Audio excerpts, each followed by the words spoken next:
Je m'appelle Laurent Mercier, j'ai 53 ans, et je vais vous raconter quelque chose que personne ne devrait jamais vivre.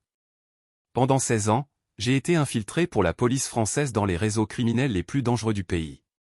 J'ai côtoyé des tueurs, des trafiquants, des hommes capables de faire disparaître quelqu'un sans laisser la moindre trace. Mais ce n'est pas ça qui me hante aujourd'hui. Ce qui me hante, ce sont les ordres que j'ai reçus, les vérités que j'ai dû enterrer, les dossiers que j'ai dû falsifier. Ce que je vais vous dire ne figure dans aucun rapport officiel, dans aucune archive. On m'a demandé de garder le silence pendant toutes ces années, et aujourd'hui encore, je sais que parler peut me coûter cher. Mais le silence coûte encore plus cher. Le silence tue l'âme, détruit les familles, protège les coupables. Alors je vais parler. Et si demain quelque chose m'arrive, vous saurez pourquoi.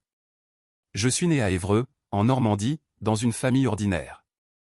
Mon père était mécanicien, ma mère travaillait dans une cantine scolaire. On n'avait pas grand-chose, mais on avait des valeurs. Le respect, l'honnêteté, le travail. Mon père me disait toujours, « Laurent, dans la vie, tu seras jugé sur tes actes, pas sur tes paroles. » J'ai grandi avec cette idée-là. J'étais un gamin curieux, toujours à observer les gens, à essayer de comprendre pourquoi ils agissaient comme ils le faisaient. À l'adolescence, je dévorais les romans policiers, les films noirs.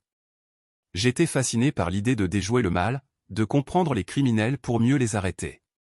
Quand j'ai eu 18 ans, je me suis engagé dans la police. D'abord comme simple gardien de la paix, puis j'ai intégré la brigade des stupéfiants à Rouen. J'étais doué, je l'admets. J'avais ce talent naturel pour me fondre dans n'importe quel milieu, pour adapter mon langage, mes gestes, ma façon de penser. Mes supérieurs l'ont remarqué très vite. Un jour, en 2008, mon commandant m'a convoqué dans son bureau. Il n'était pas seul. Il y avait 2 hommes en costume sombre, sans insigne, sans plaque. Ils se sont présentés simplement comme des services spéciaux. Ils m'ont posé des questions étranges. Est-ce que j'avais peur de la mort? Est-ce que je pouvais mentir à mes proches? Est-ce que j'étais prêt à disparaître pendant des mois sans donner de nouvelles? Je ne comprenais pas où ils voulaient en venir, mais j'ai répondu honnêtement. Quelques semaines plus tard, j'ai été convoqué à Paris, dans un bâtiment discret près de la place Beauvau. C'est là qu'on m'a proposé de devenir infiltré.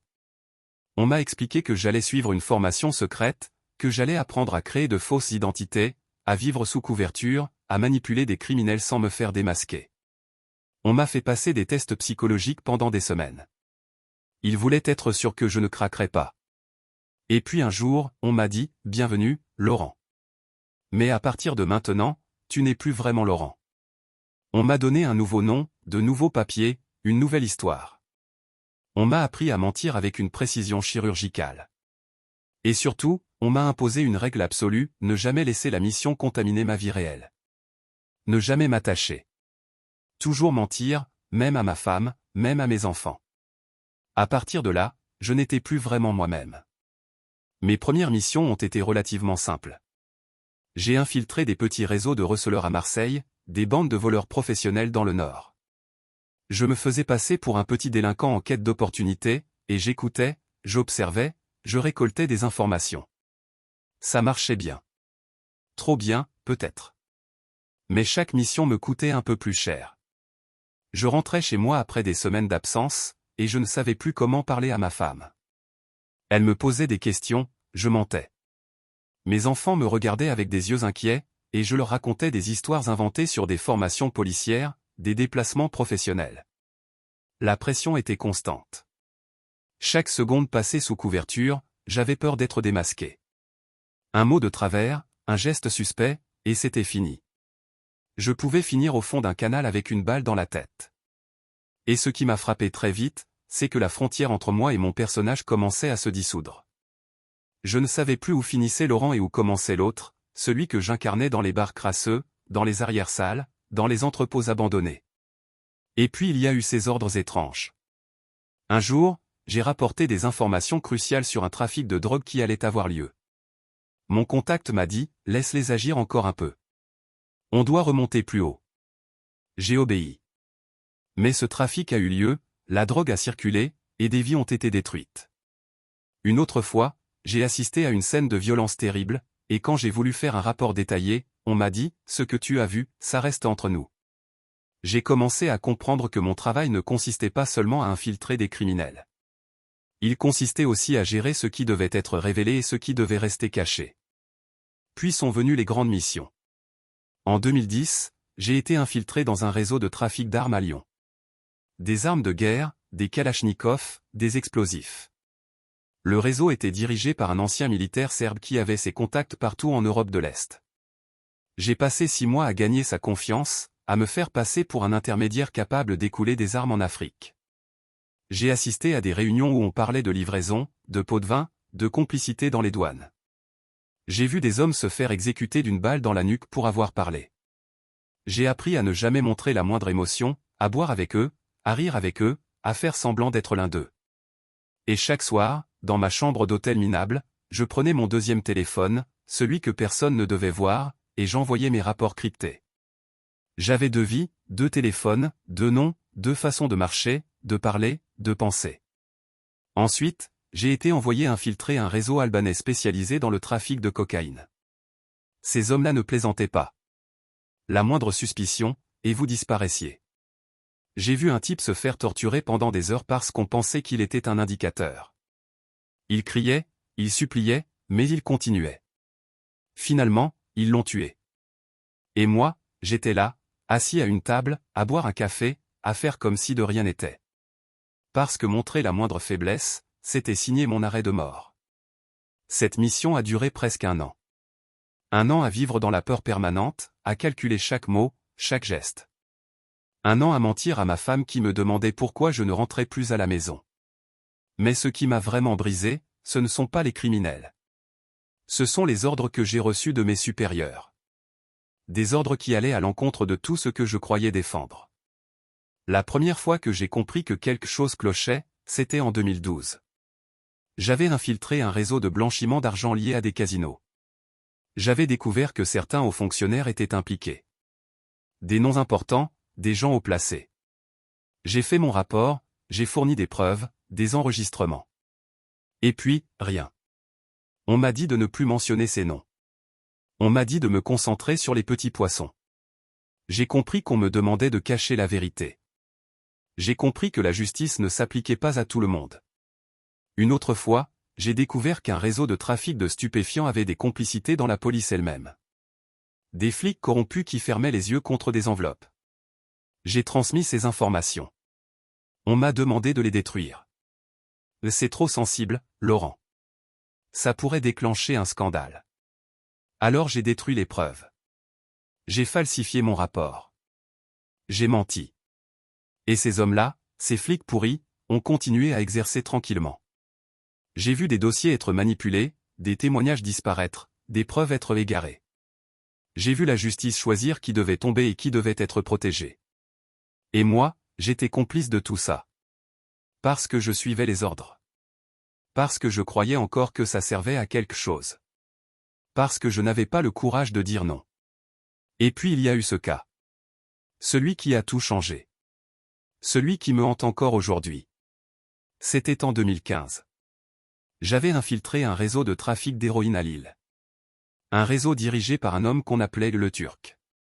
Un type intelligent, méthodique, violent. J'étais proche de lui, il me faisait confiance. Un jour, j'ai appris qu'une livraison importante allait avoir lieu dans un entrepôt désaffecté près de la frontière belge. Mais j'ai aussi appris qu'une jeune femme, une toxicomane qui devait de l'argent au réseau, allait être exécutée ce soir-là. Elle s'appelait Anaïs. 24 ans. Une vie détruite par la drogue, mais une vie quand même. J'ai immédiatement transmis l'information à mes contacts.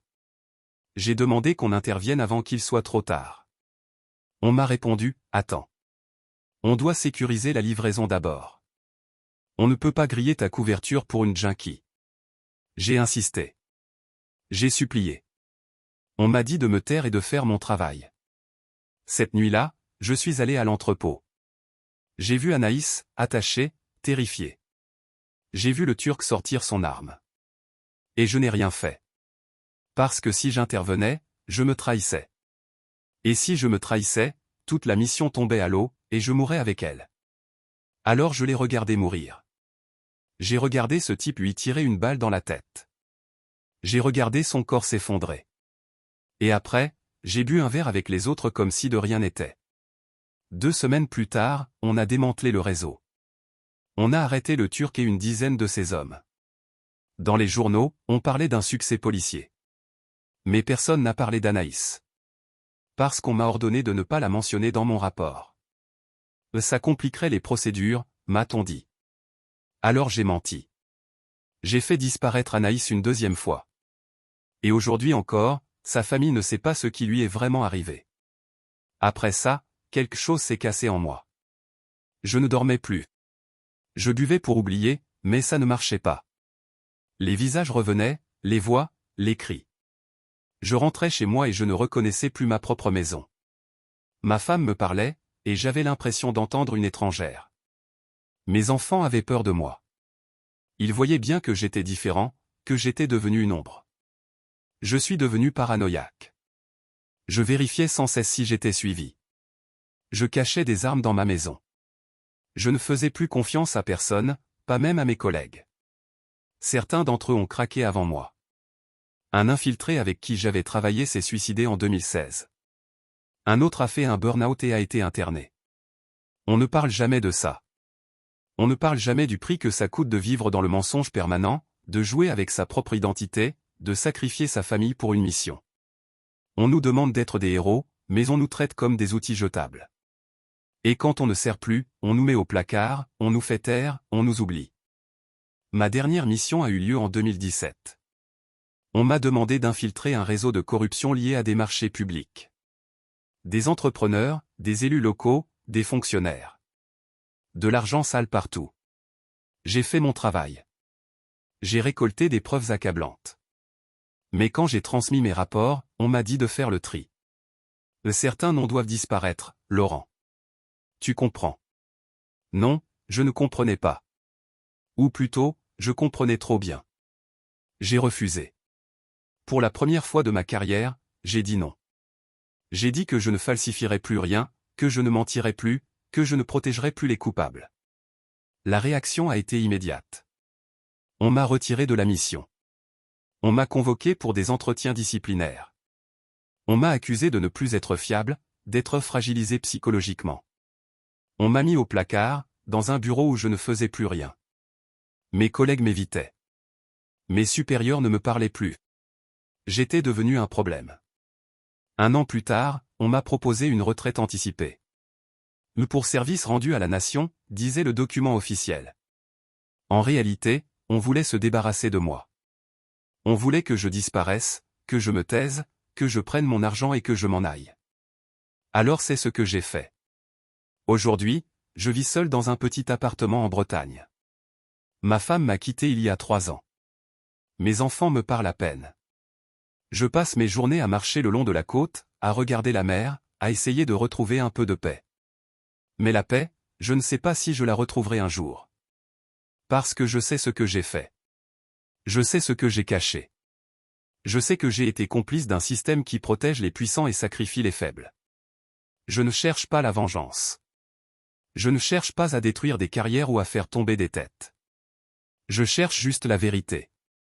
Je veux que les gens sachent que la justice n'est pas aveugle. Elle voit très bien. Mais elle choisit de fermer les yeux quand ça l'arrange. Je veux que les gens sachent que derrière les succès policiers, derrière les arrestations spectaculaires, il y a des vies brisées, des mensonges, des sacrifices qu'on ne devrait jamais demander à personne. La fiction ne dépasse jamais la réalité. Jamais. Mais la réalité, on nous demande de la cacher. On nous demande de la falsifier, de la réécrire, de la faire disparaître. Et tant que personne ne parle, tant que personne ne témoigne, le système continue. Les mêmes ordres sont donnés. Les mêmes mensonges sont répétés. Les mêmes injustices sont commises. Alors aujourd'hui, je parle. Même si ça me coûte. Même si demain quelqu'un vient frapper à ma porte. Parce que le silence, c'est mourir 2 fois. Une fois quand on perd son âme. Et une deuxième fois quand on emporte ses secrets dans la tombe. Et moi, je refuse de mourir en silence.